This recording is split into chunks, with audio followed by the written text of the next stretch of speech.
पुराने समय की बात है। किसी एक गांव में एक लड़की रहती थी। बचपन में ही उसकी माता की मृत्यु हो गई थी। होश संभालते ही पिता की भी मृत्यु हो गई। लड़की के 5 बड़े भाई थे जो अपनी बहन से बहुत प्रेम करते थे। बचपन से ही लड़की की रुचि पूजा पाठ जैसे कार्यों में थी।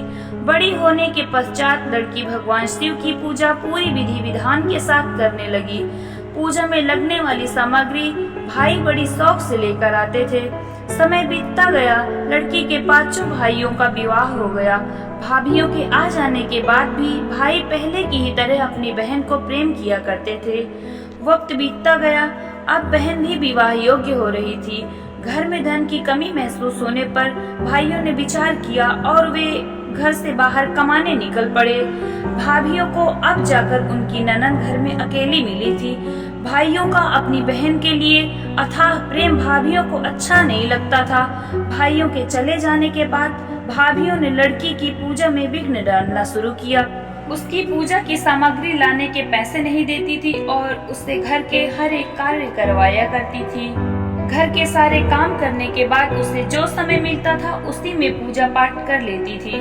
भाभीियों के अत्याचार का स्तर इतना अधिक था कि कभी कभी वह कार्य करते करते ही सो जाया करती थी। अपनी इस दशा को देखकर वह अक्सर भगवान से बात करती थी कि भगवान, मेरे साथ यह क्या हो रहा है? मेरी आस्था में आखिर क्या कमी रह गई थी जो आपने मेरे साथ ऐसा किया? मैं आपकी पूजा पाठ विधि विधान से करूं ये तो अब दूर की बात हो गई है। मेरे पास तो अब मेरे लिए ही समय नहीं है। उस रोज उसे एक सपना आता है जिसमें भगवान कहते हैं कि तुम अपनी शक्ति एवं परिस्थिति के अनुसार जो कर सकती हो वही करो, मैं तुम्हारे साथ हूँ। अगले दिन से लड़की काम करते करते प्रभु का चिंतन करती है, मंत्रोच्चारण के साथ काम करती है।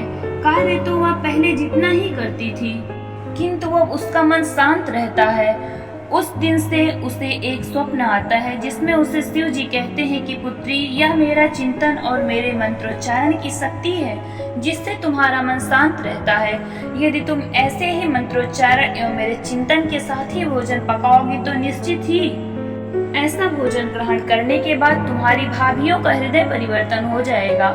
लड़की ने भगवान की बात मानी और सच में ऐसा ही हुआ। कुछ समय तक लगातार ऐसा भोजन ग्रहण कर भाभीियों को अपने करे धरे का एहसास हुआ। उन सब ने पहले लड़की के पांव पकड़कर उससे क्षमा मांगी। उसके बाद शिव जी की पूजा में व्याधि डालने के लिए शिव जी से क्षमा मांगी। तब तक सावन महीना आ चुका था।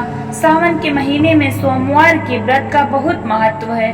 अब उस घर में 5 भाभीियों एवं वह लड़की सभी ने सावन के सोमवार का व्रत किया एवं पूरे विधि विधान के साथ पूजा की।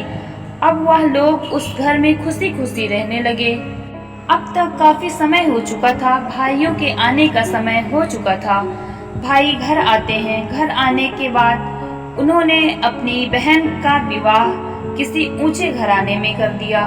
लड़की का पति भी भगवान शिव का बहुत बड़ा भक्त था। अब वे दोनों खुशी से रहने लगे। भगवान से यही प्रार्थना है कि विपरीत परिस्थितियों में जैसा धैर्य इस लड़की को दिया हमें भी दे, क्योंकि धैर्य रहित व्यक्ति बहुत कुछ खो देता है। हमारी कहानी पूरी सुनने के लिए धन्यवाद।